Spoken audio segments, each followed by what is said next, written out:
I'm Tara Brandner, and this is Hopeful Hints, an infertility podcast where you will receive quick, hopeful hints to guide you through infertility. Here, you will find education, inspiration, and most importantly, find peace as you walk through this journey to fulfill your family vision. Welcome to Hopeful Hints. I'm your host, Tara Brandner, and I'm so excited to bring you our guest today, Myriam Steinberg. Welcome to Hopeful Hints. Thank you. I'm so happy to be here. Let's begin and share just a little bit about your connection, Myriam, to infertility. So I started on my journey to trying to have kids when I was about 40, and I ended up being a single mom by choice. The relationship I was in didn't work out, mainly because he didn't want kids. And what I thought would be an easy journey turned out to be totally the opposite. I started with IUI because all the numbers came back great and physiologically everything seemed great. And I got pregnant on the first go, but the day before my first ultrasound, I miscarried. And then from then on, it was a total mess. I tried over and over and over and over again, and it wasn't taking. And then finally on the 7th try, I got pregnant again, but found out that the baby had a trisomy. So I was faced with that impossible decision. Do I keep the baby? Do I not? And it was incredibly devastating. I chose not to keep the baby. I wanted to give whoever was coming out into the world the best chance at life. And there were just not enough guarantees.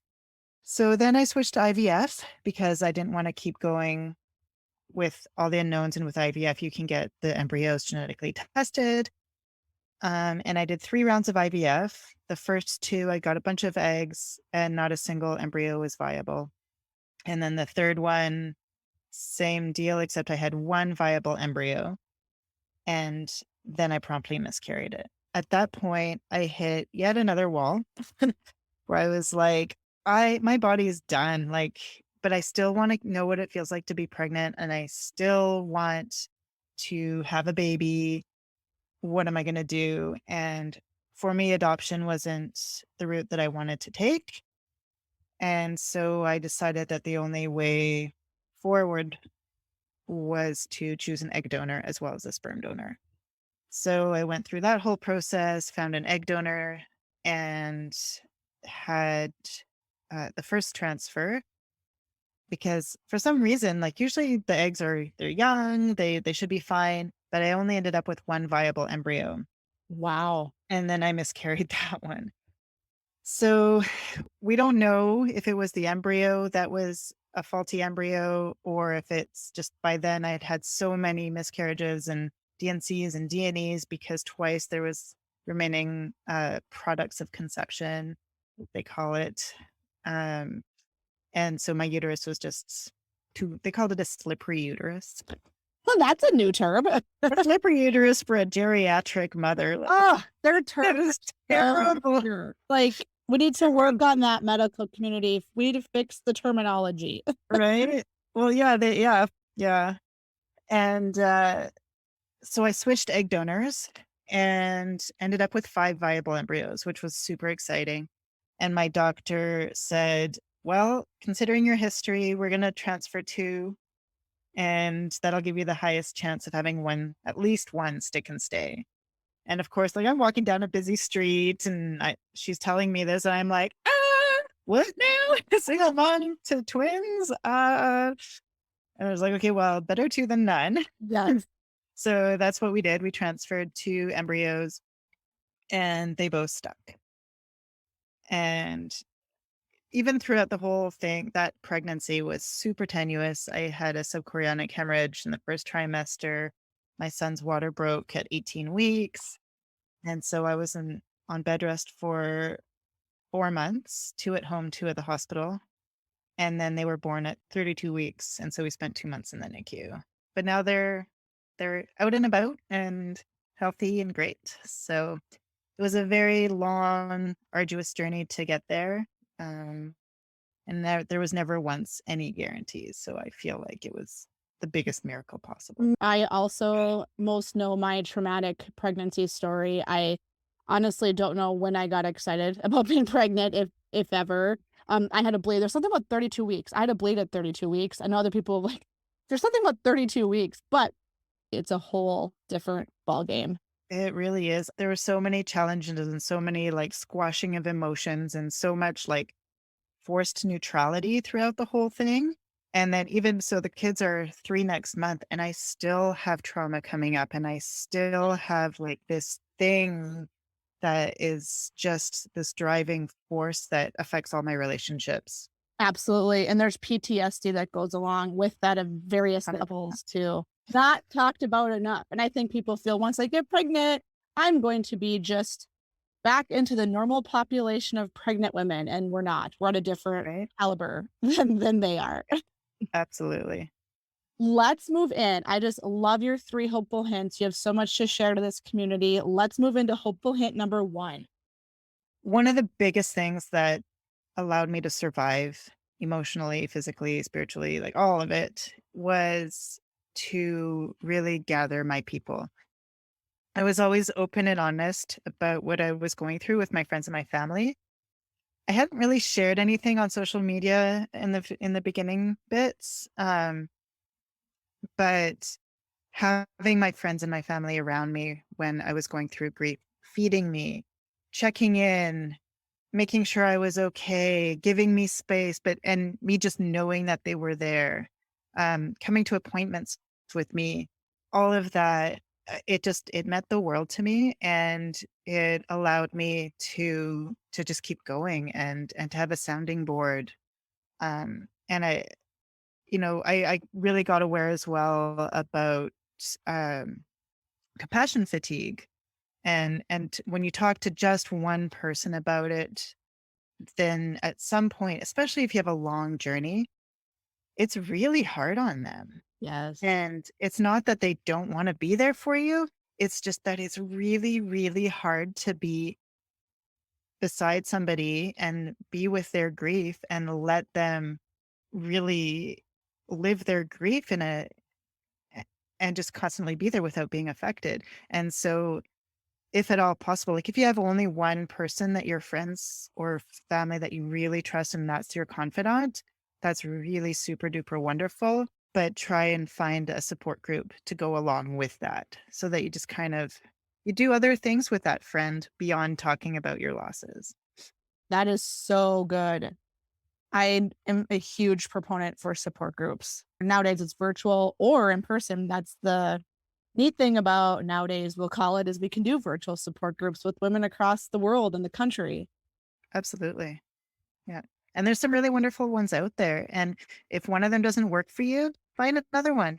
And if there's not one in your city that works for you, just Google around, ask around, look on social media. There's a whole bunch of stuff out there. Absolutely. I love that. Hopeful hint number 2. So be kind to yourself. If you if you find it very triggering, which in general, if you're going through infertility and loss, other people's announcements and other people's constant baby photos that are on social media, um, they're super triggering and they're hurtful, and you start resenting that person. And it's not because you actually dislike this person, it's because your own pain is so deep, and there's like this really real, like unfair feeling of unfairness. Like, why do they get to have an easy time of it? Why am I still struggling? I've tried so hard, I've tried everything. Um, don't unfriend them. I mean, you could if you wanted to, but maybe just unfollow so you're not constantly barraged by these photos, especially if somebody's posting a lot.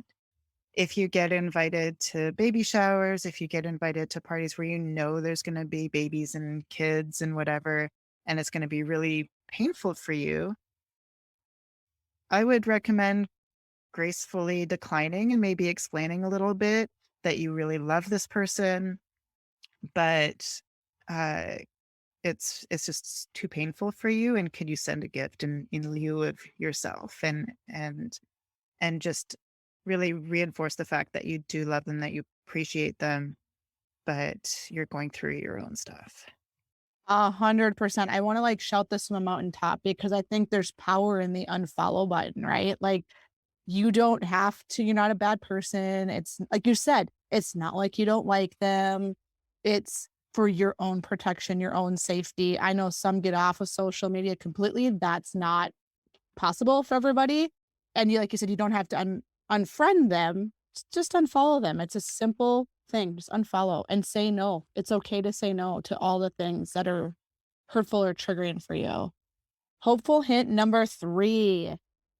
So if you have gone through loss and are struggling with infertility, and it's a huge grief process. When you lose a baby, you're going through the emotional distress, but you're also going through stuff with your body. And so it's really important to try and nourish yourself and try to find, like ask your friends to bring you food. If you don't have the capacity to cook, if you all you want to do is lie in bed and grieve, that's fine, but you also need to eat.